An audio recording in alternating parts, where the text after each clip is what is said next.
So you were running between People Magazine and this show. Right. When did you have time to write your novel? That back then I didn't have the first book. Oh, all right. Okay. The first book came with Top Cops. I didn't have to do the running. Everything happened quickly. I got the Top Cop offer. We finished Cop Talk, and it was like a 6-month lag between Sonny selling it to CBS and working out his deal. Larry, his partner, Larry worked out the deals. Then we had to go to CBS to pitch Top Cops, even though they wanted it. So Sonny goes, and he did teach me how to go into a room, and I love that room. I've made a lot of money in that room. I mean, I love going into a room filled with 4 or 5 executives. You tell them a story, and you either walk out with no money or you walk out with a lot of money. And as my lawyer actually says, no matter what happens, even if they say no, you always get a free bottle of water. So Sonny said, we're going to Top Cops, we're going to CBS, we got to sell this sucker. I said, I thought they wanted. He goes, they want it, but they want to be told they want it. So we got to make them want it. So they know who he is. They don't know who I am. He sits down, he takes out his gun, which he always does, and he slams it on the table. And through the pitch, he keeps pointing to me, and he said, this guy is going to find the real Dirty Harry. This guy's going to find the real so-and-so. This guy's going to find the real Dick Tracy. And they all went, whoa. And I'm going, shit, there's a real Dick Tracy. And they're sitting there going, who is this guy? So they applaud at the end of the pitch. They give us an order for 13, and Sonny's hugging me in the elevator. And as we're walking, I said, you know, Sonny, I didn't know there was a real Dick Tracy. He goes, I don't know either. I said, I thought he was like a cartoon. He goes, yeah, probably. I said, so you just told me. He said, listen, there's 1.7 million law enforcement people in this country. Don't you think one of them is named Richard Tracy? Just find it. And we actually did. He's a Massachusetts state trooper. Named Dick Tracy. Anyway, what sold the show, we remember we had a guy on Cop Talk, a cop, who, when he talked about, he got shot in the line of duty over by Bellevue. He got shot twice in the chest. And the doctors they didn't have time to anesthetize him, they had to cut him to get to him. And every time he told that story, he started crying. So Sonny said, get that guy who cries a lot. put him on the pilot. I said, it really breaks your heart. He said, oh, no, we got to put him on. And we put him on, we did his story, and we sent the footage to CBS. And the head of CBS had never seen a cop cry. And after he watched the footage, he called Sonny that night and said, we told you 13, we want you to do 22.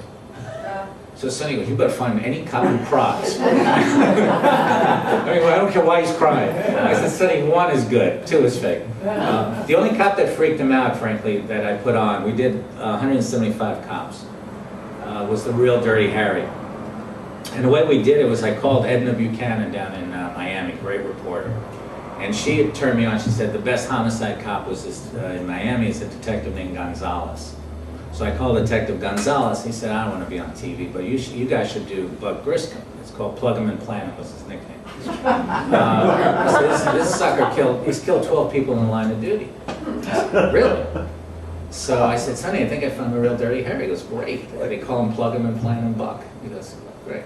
So we get him on the phone. We flew him up to New York to interview him, and he said his last day at work, he was going to retire. He was going to hand in his gun and his badge. He said it was a sad day, and I'm driving on a causeway, and suddenly this car pulls up, and guys pull out a double-pump shotgun. They're shooting at me. I take out my magnum, I shoot the driver in the head, shoot the other guy, and the car goes flying off the causeway. It was what a way to end the ride, So Sonny said, Lawrence, can I see you in the bathroom a second? And he said, we're going to book this guy, but keep an eye on him. I think he's insane. And so we actually asked him if there was ever an arrest he made where he didn't kill the perpetrator. And anyway, so I got to know a lot of those guys, and that helped a lot in future books. And John Douglas being one of them, the great profiler. If you ever watch Criminal Minds, John set up that bureau and has caught 5 or 6 major serial killers. Anyway, while I was doing that, to interrupt you because I want to know how you wrote that book. When you were doing all that stuff. For Sonny, I mean, you work a lot with Sonny, and the hours were long, and we had small children. But the thing is, Sonny's stuff was again such a dysfunctional, crazy. You know, I hired his sister at one point because she was an emergency room nurse. He thought she'd be a great reporter. And her name was Baby. But so after that, you want to go home, you play with the kids for a while, and then the insomnia helped. I'd go upstairs, and from 11 o'clock till 1 or 2, you can get a couple of pages done. And I wrote that first book, I think it was pretty quickly. I wrote it in a year. And again, I was used to daily news stuff. I remember I wrote the first 4 pages of A Safe Place, which was about my dad and my mom. And I sent them to my editor, Peter Getherson, and it was not email in those days. So I sent him, I said, Peter, is it okay with you if I send you whatever I do each week? Because I need to know if I'm on the right track or wrong track. So I sent him 4 pages, really excited. And Peter called me and goes, this is great, only about 400 more to go. But what we would do is, when he didn't stop me unless I was off base. So, for example, on Sleepers, we threw out, I got to page 175, and he said, I need to talk to you. And he said, it's good, it could be a lot better. And we went over why, and we threw out 175 pages. On Gangster, we threw out 200 pages. On each book, we threw out pages. So, the last book he and I did together before he became head of Random House Films, he said, what are you going to do? I said, I'm going to write 150 pages, then throw them in the garbage, and then start all over again. But he was a great editor for me, and he edited the first 5 books, and then he started Random House Films. And he's a writer himself. He has a book coming out in July, and that's what I wanted. I wanted an editor who not only edited, but wrote. And it was important to me, especially in those early books, because I needed to have, just like you need to have faith in your producer or director if you're doing a script or a show or a movie, you need to have faith in that editor, because it's your partner, basically. You're going in, you're going to sink or swim with that editor, and you have to have absolute trust that his call, his judgment. I mean, telling you when he came to our house to tell us about Gangster, to throw out 200 pages, that's not a good day, And I remember some gossip columnists who used to work at People called and had the People phone list, called that weekend and said, how these gossip guys like to talk. They said, word has it, your book is going to be leaked to Hollywood this week. And I didn't want to say, dude, it's in the garbage. And I said, no, it's not. He goes, I'm going to go with it, or whether you tell me or not. I said, I don't care what you go with, but we're not leaking it to anybody. There's nothing to leak. And he did run the piece, but but what the end result of those were, the first draft really were 2 drafts. It was really because of all the fixes we made, that by the end of the first draft, we really had 2 drafts. We had really done, we had corrected a lot of the errors. Now I have another editor who works differently. I mean, you have to acclimate yourself to the editor. This is our 3rd book together. I just finished one. He's much slower. Peter's fast turnaround. I mean, Peter would read it 5 days later, here's the notes, go. You got 2 weeks of work. And Mark takes his time, takes a couple of months, goes through line by line, very meticulous. But his line edits are really great, and I really trust his judgment. And and then eventually, you catch a little luck, with the books going to movies. And before I know it, after Top Cops got canceled, I was writing scripts, I was doing books, and I was, doing the work. And then I got a call to do Law and Order from a friend of mine.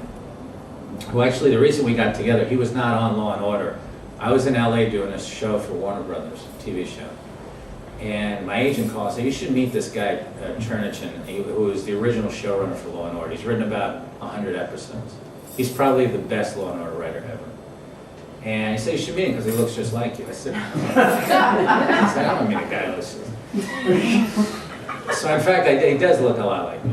And we were having breakfast together, and Sonny happened to be in the same hotel, the Peninsula in LA. Comes by, looks at me and Nooch, doesn't know Nooch from Adam, said, look at the 2 of you look like a pair of headlights. And he walks away. And I said, and Nooch said, who was that? I said, never mind. So Nooch said, listen, I'm going back to Law and Order. I want you to come to Law and Order. I said, I don't know, man. At the time, I didn't watch the show. And I was really intimidated by the second half, the legal end. The cop stuff I knew I could do, but the legal end, Sam going on and on about, he said, we got people covered that, don't worry And I said, okay. And he said, you know what, so what I said, I called him up, I said, let me think about it. I called him up, I said, why don't we do this, Mike? Because we're friends. Give me one episode to write, freelance. This way, if I burn you, you rewrite me, I get paid, you're done, no harm, no foul. Nobody's annoyed at you, nobody's annoyed at me. He said, fair enough. He said, I'm flying in, let's meet at the Carnegie Deli. We'll go, bring 10 murders, I'll bring 10 murders. I got an idea. So we meet at the Carnegie Deli, we both have, lay it out, it's kind of empty. And if you've ever been there, the waitresses are hysterical because they're like characters. So he's got run her over with a FedEx truck, I got killed 2 in the back of the head, he's got this, he's got that. And she's listening, pouring coffee, goes, I don't like that one, it's not gruesome enough. and had no clue we were on Law and Order until Michael said, maybe I should tell her that, we're not planning homicides. Anyway, so I started doing my homework on the show, which is not hard to do. You can watch 39 episodes in a week. And I wrote that episode in about 2 nights. And I had a lot of fun doing it. And then Michael said, here, it needs a little bit of this, a little bit of that. And a month later, I was on the set down at the Chelsea Piers, and I met Jerry Orbach. And in the back of Michael's mind was, he knew I'd get along with him and Patha.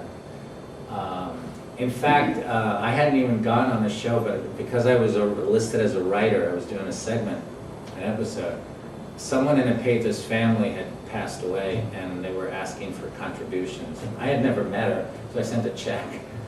And so when I got introduced to the cast, the Patha said, she has a very salty language, I won't use what she said, but you would drive me crazy. I didn't know who this check came from.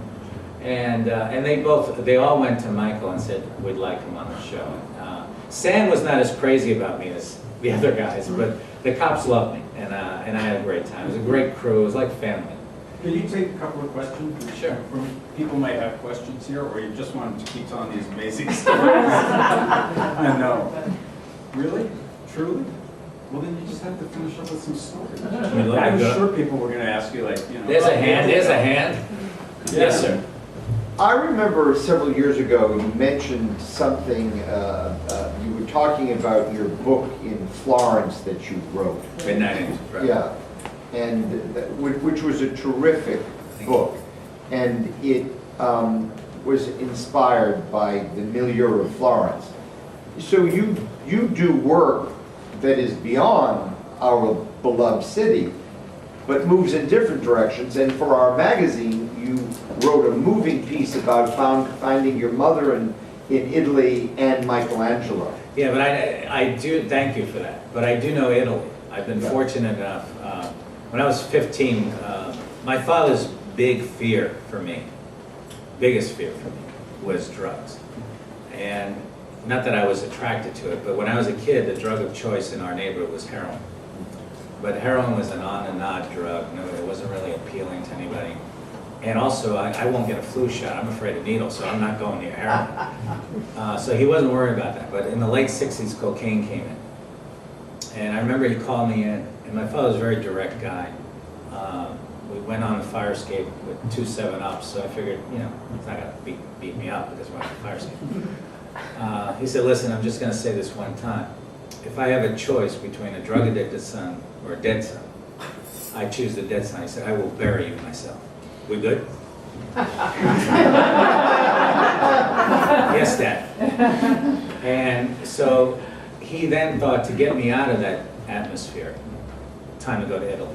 But because of that neighborhood, everything was a scam. I remember the first time I went to Italy, it was a flight, round-trip ticket, coach, $68. We had to pose, about 40 people, in front of this banner of a club none of us belonged to, which the photo ran in Il Progresso, remember the Italian paper.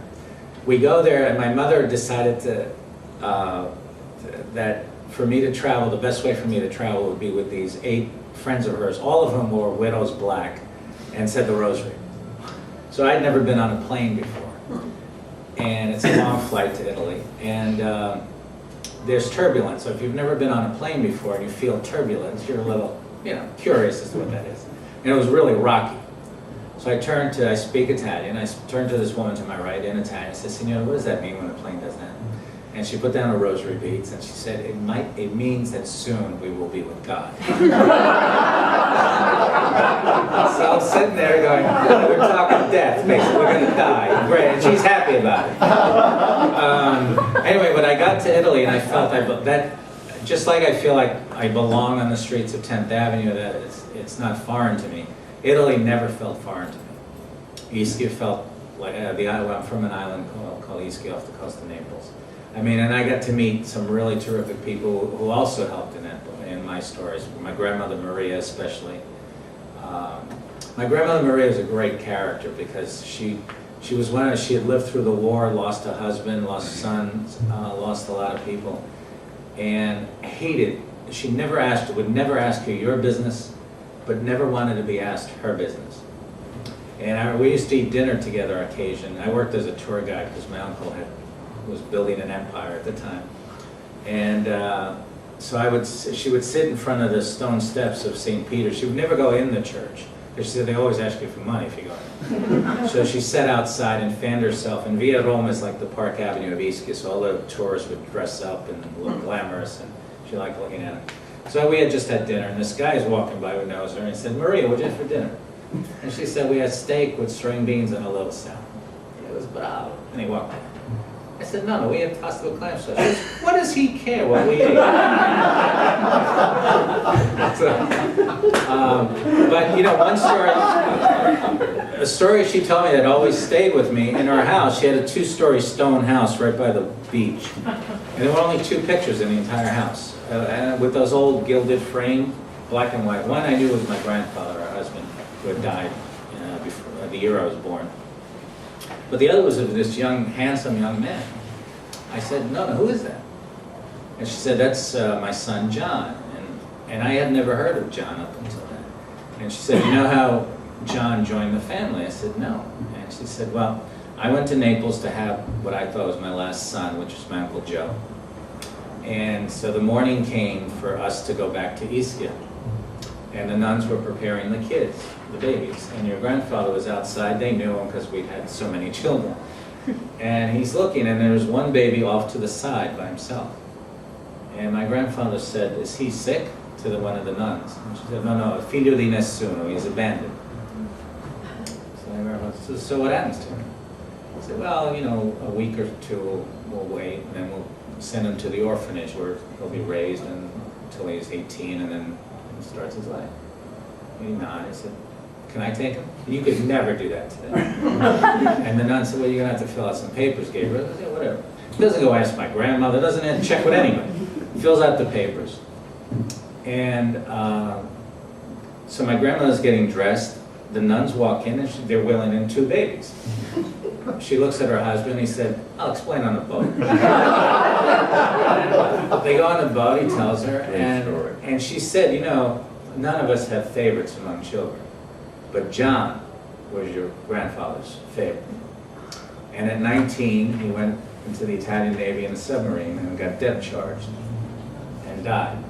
And my grandfather, she said, my grandfather's a big man. He was 6'4", about 210, big guy. And he was off that. He was a shepherd, but he wasn't working that day. He was fixing something in the house, and that van pulls up, the military van. And it was a priest who knew him, and my grandfather said, I don't want your flag. I want my son. It's not my war, it's your war. And she said, you know, 9 years later, he died of cancer, your grandfather. But that day, he died. And I used that story in A Safe Place. So, to answer your question, Italy is very much a part of, I mean, I didn't speak English until I went. I'll end with this, we're running out of time, right? I'll end with this quick story. I would like one more question if people have them. Otherwise, we're going to sign some books, and then we can have you upstairs, though, for a little while for the Crime Fiction Academy. I heard you speak a few years ago, I think it was. Anyway, you were thinking about doing a show about the art forgery group in Rome or whatever, and I just thought it was such a great idea. I don't know why they never picked it up. Yeah, we do too. We're trying to do it with Stanley Tucci and Steve Buscemi of their own company. Trouble is, Steve is on a hit show now, so it's hard to get them together. Stanley does Hunger Games or whatever he's doing. And, but yeah, I still like to pursue that. I am doing a TV project now with Barry Levinson, has nothing to do with that, but eventually I would like to do it. He never let anything go. Eventually something will stop. But thank you for remembering. That was cool. Then you can use your end story. I just forgot that. What was it? Oh, shoot. Italian. Uh, Italian. Come on, help me out. Oh. You didn't speak English until the 7th. Yeah, you Can you didn't. Oh, yeah, all right. You got a co-byline. My father, who could not say one sentence without the F word in it. My mother, who, as I said, spoke no English, but my mother loved nuns. And the two nuns, Sister Timothy and Sister Josephine, who very patiently taught me English. They didn't even know where I lived. They said, "Where do you live?" And I said, "Around the corner." You know, I was pointing to the corner. But we lived where, the reason I didn't speak English, before we moved to Hell's Kitchen, where Lincoln Center is now, was called Little Naples. It was all Italian tenements. Everyone spoke Italian. No one spoke English. I didn't know how to say the word basil until I was 21. So I just didn't, you know, so anyway, they would very painstakingly teaching me English. My mother had this stereotypical version of Irish nuns. She said they love Entenmann's Danish rings, because they could have that with coffee and tea. Now, my father also loved Entenmann's Danish rings. Now, we had no money, but because he was a butcher, we got free meat. He got 10 pounds of meat each week, or sometimes he would barter with the Fulton Fish Market and get fish, so we always had food. But my mother said, you know, bring the nuns a roast beef. Bring the nuns a chicken. Bring the nuns a capon. Capon, they were big on capons. But so when my father would see the Entenmanns on the kitchen table, those nuns are coming out. And he liked to, he wasn't a well-dressed man. He liked to eat in his underwear. And he said now he had to get dressed, and he found it very uncomfortable. I mean, I remember him in the living room. What could they be talking about? She doesn't speak English. She doesn't speak Italian. They're always here, these nuns. It's like Christmas every day. And he couldn't say, like, pass the salt, because he was ready to say pass the, then he would stop. He goes, I'm good. So my mother, who really wanted, so she pushed, as all Catholic mothers do, for me to be a priest.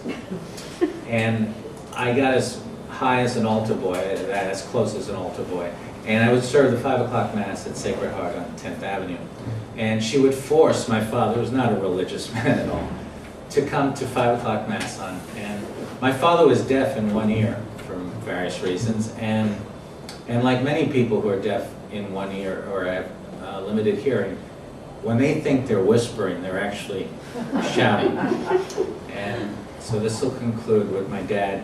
He's at the 5 o'clock Mass.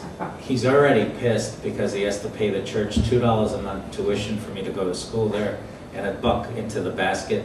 So that's $3 they're hitting on the floor. Money's tight. The church is half empty. The priest is at the pulpit, and he said, my father's about 6 rows back, and he says, the priest said that today's second collection will be taken for the new boiler. And my father, of course, thinking he's whispering, says, how many effing boilers do these assholes need? And the priest looks at me as if I said it.